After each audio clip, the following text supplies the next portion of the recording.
안녕하세요. 충남 공주에서 그림 그린 여자 김영주입니다. 오늘도 어, 신영복 서화 에세이 처음처럼 읽겠습니다. 2021년 3월 11일 목요일 밤입니다. 지금 11시 반쯤 되어 가고 있어요.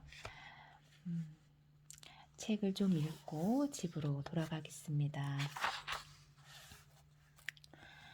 높이 나는 새는 뼈를 가볍게 합니다. 높이 나는 새는 몸을 가볍게 하기 위하여 많은 것을 버립니다. 심지어 뼛속까지 비워야 합니다. 무심히 하늘을 나는 새 한 마리가 가르치는 이야기입니다. 성찰. 불치병자가 밤중에 아기를 낳고 급히 불을 켜 아기를 살펴보았습니다. 혹시 아기가 자기를 닮았을까 두려웠기 때문입니다. 절반과 동반. 피아노의 건반은 우리에게 반음의 의미를 가르칩니다. 반은 절반을 의미하지만 동시에 동반을 의미합니다. 모든 관계의 비결은 바로 이 반과 반의 여백에 있습니다. 절반의 비탄은 절반의 환희와 같은 것이며 절반의 패배는 절반의 승리와 다름없기 때문입니다. 우리가 절반의 경계에서 스스로를 절제할 수만 있다면 설령 그것이 환희와 비탄, 승리와 패배라는 대적의 언어라 하더라도 얼마든지 동반의 자리를 얻을 수 있으리라고 믿습니다. 겨울은 별을 생각하는 계절입니다. 겨울은 별을 생각하는 계절입니다. 모든 잎사귀를 떨구고 삭풍 속에 서 있는 나목처럼 밤하늘의 별을 바라보는 계절입니다. 한 해를 돌이켜보는 계절입니다. 그리고 내년 봄을 생각하는 계절입니다. 겨울밤 나목 밑에 서서 나목의 가지 끝에 잎 대신 별을 달아봅니다. 옥창의 풀씨 한 알. 우리 방 창문턱에 개미가 물어다 놓았는지 풀씨 한 알 싹이 나더니 어느새 한 뼘도 넘는 키를 흔들며 우리들을 가르치고 있습니다. 얇은 노트. 깨끗하게 필기하지 못한 노트의 앞쪽을 뜯어내면 그만큼의 노트 쪽이 뒷부분에서 떨어져 나갑니다. 어린 시절에는 노트의 첫 장이 조금이라도 마음에 들지 않으면 뜯어내고 다시 쓰기 일쑤였습니다. 지금은 그렇게 하지 않습니다. 떨어져 나갈 때 노트 쪽이 아까워서도 뜯어내지 못하고 글씨에 담긴 수고가 아까워서도 차마 뜯어내지 못합니다. 결백 하나 얇은 노트보다는 깨끗하지 못하더라도 두툼한 노트에 애착이 갑니다.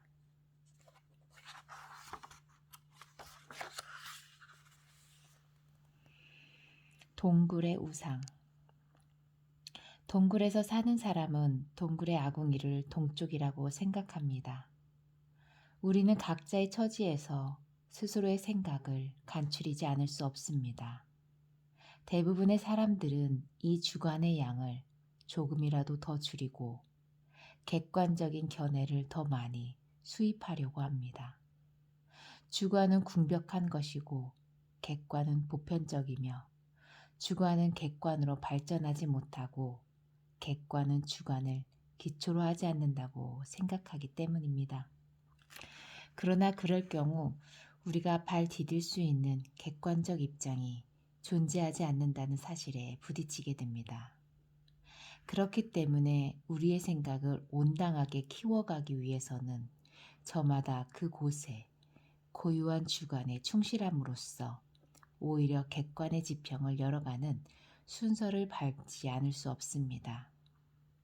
그러한 경로야말로 객관이 빠지기 쉬운 방관과 도피로부터 우리의 생각을 옳게 지킬 수 있다고 생각합니다. 남은 문제는 각자가 발 딛고 있는 그곳의 위치와 성격입니다. 동굴의 우상을 벗어나는 방법은 결국 동굴의 선택 문제이며 참여점의 문제로 환원된다고 할 수 있습니다. 노노의 인에 거하는 것이 아름답다고 한 까닭이 이와 같습니다. 더 큰 아픔. 하얗게 언 비닐 창문이 희미하게 밝아오면 방 안의 전등불과 바깥의 새벽빛이 서로 밝음을 다투는 짤막한 시간이 있습니다. 이때는 그럴 리 없음에도 불구하고 도리어 더 어두워지는 듯한 착각을 하게 합니다. 칠야의 어둠이 평단의 새빛에 물러서는 이 짧은 시간마다 나는 별이 태양 앞에 빛을 잃고 간밤에 어지럽던 꿈이 찬물 가득한 아침 세수대야에 씻겨나가듯이 작은 고통들에 마음 아파하는 부끄러운 자신을 청산하고 더 큰 아픔에 눈뜨고자 생각에 잠겨봅니다. 안개꽃. 아무리 절절한 애정을 담고 있다 하더라도 그것을 표현하는 방법에 따라 반대물로 전락할 수 있는 것이 바로 사랑의 역설입니다. 사랑의 방법을 한 가지로 한정하는 것이야말로 사랑이 아닙니다. 사랑의 가장 확실한 방법은 함께 걸어가는 것입니다.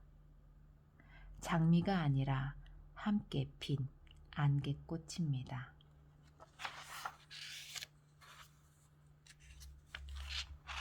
너른 마당.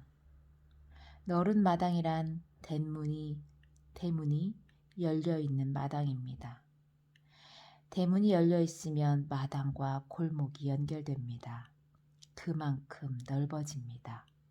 그러나 열린 마당은 공간의 의미를 넘어서서 소통과 만남의 장이 됩니다. 사람의 경우도 이와 다르지 않습니다. 산천의 봄, 세상의 봄. 산천의 봄은 흙에서 가장 가까운 곳에서부터 옵니다. 얼음이 박힌 흙살을 헤치고 제 힘으로 일어서는 들풀들의 합창 속에서 옵니다. 세상의 봄도 다르지 않습니다. 사람들 사이에 박힌 불신이 사라지고 갇혀있던 역량들이 해방될 때 세상의 봄은 옵니다. 산천의 봄과 마찬가지로 무성한 들풀들의 아우성 속에서 옵니다. 모든 것을 넉넉히 포용하면서 어김없이 옵니다. 가장 먼 여행. 인생의 가장 먼 여행은 머리에서 가슴까지의 여행이라고 합니다. 냉철한 머리보다 따뜻한 가슴이 그만큼 더 어렵기 때문입니다. 그러나 또 하나의 가장 먼 여행이 있습니다. 가슴에서 발까지의 여행입니다. 발은 실천입니다. 현장이며 숲입니다.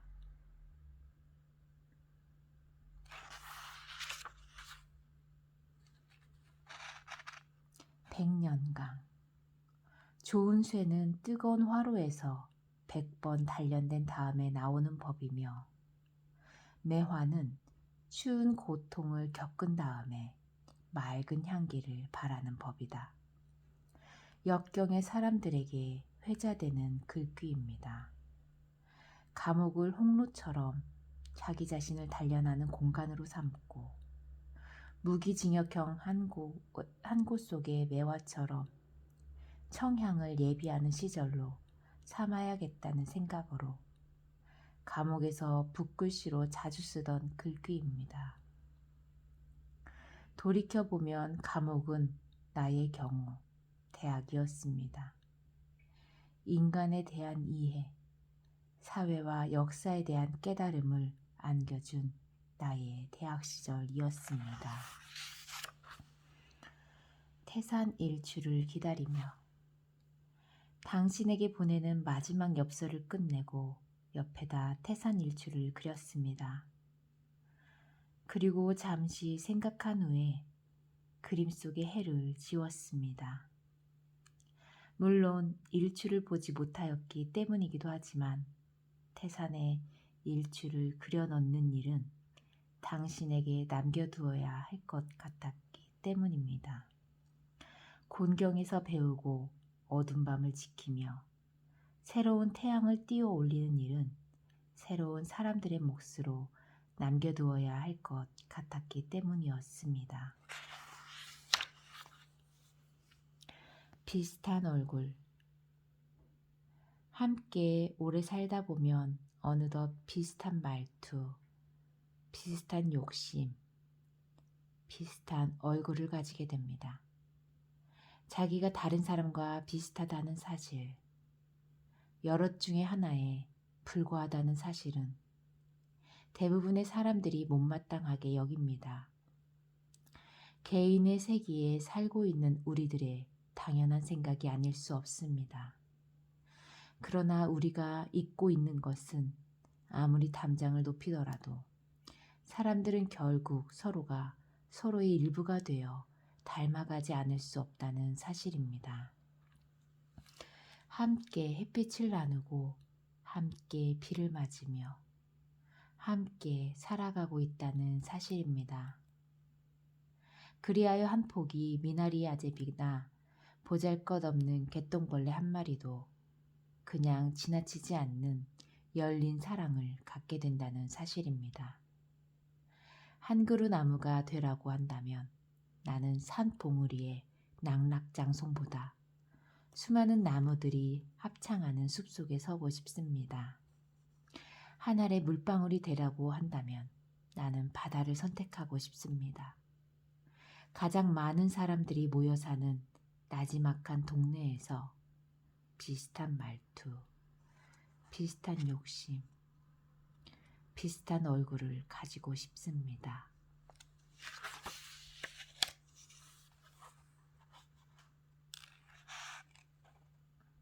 또 하나의 손. 등에는 아기를 업고 양손에는 물건을 들고 머리에는 이물 이고 그리고 치맛자락에 아이를 달고 걸어가는 시골 아주머니를 한동안 뒤따라 걸어간 적이 있습니다. 어릴 적의 일이었습니다. 무거운 짐에다 아기까지 업고 있는 아주머니의 고달픔도 물론 마음 편하게 바라볼 수 있는 것은 아니었습니다만 내가 가장 걱정했던 것은 머리 위의 임이었습니다.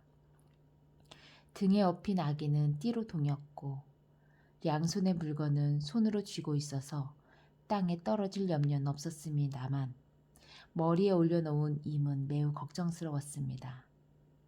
빗두름하게 머리에 얹혀서 발걸음을 떼어 놓을 때마다 떨어질 듯 흔들리는 임은 어린 날을 내내 불안하게 하였습니다. 저 아주머니에게 손이 하나 더 있었으면 어린아이였던 내가 생각해낼 수 있었던 건 소망의 최고치였습니다.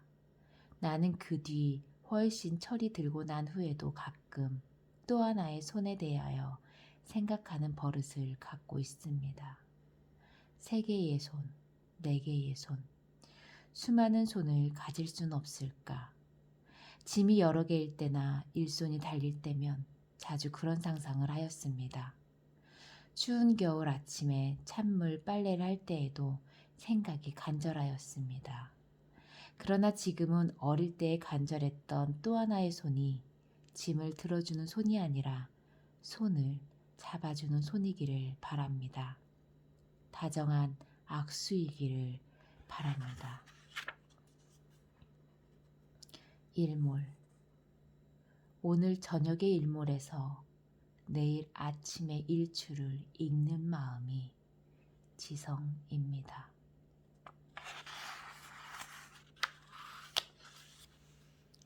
곡즉전. 구비구비에 돌아가는 길은 더디지만 정다운 길입니다.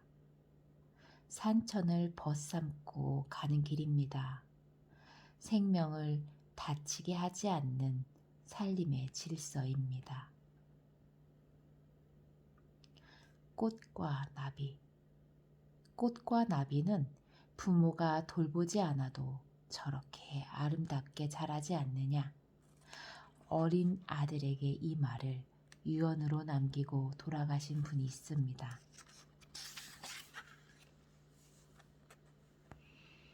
한솥밥. 대문을 열어놓고 두레상에 둘러앉아 한솥밥을 나누는 정경은 지금은 사라진 옛 그림입니다. 솥도 없고 아궁이도 없습니다. 더구나 두레상이 없습니다. 봄꽃. 언덕에 봄꽃을 피우고 있는 섬진강도 강물은 아직 차디찹니다. 강물에 조용히 손 담그면 팔뚝을 타고 오르는 한기가 아픈 추억과 함께 전율처럼 가슴을 앱니다. 대상을 바라보는 행위는 동시에 자신의 추억을 돌이켜보는 것인지도 모릅니다. 작은 봄꽃 한 송이를 기뻐할 수 있기 위해서라도 우리는 아름다운 추억을 가져야 합니다. 하물며 비뚤어진 우리들의 삶을 바로 잡는 일 없이 세상의 진정한 봄을 맞이하기는 어려운 일이 아닐 수 없습니다. 현재에 대한 과거의 위력은 미래에 대한 현재의 의미를 증폭시킴으로써 완결되는 것이기 때문입니다. 3월 11일 목요일 밤 여기까지 읽겠습니다. 감사합니다.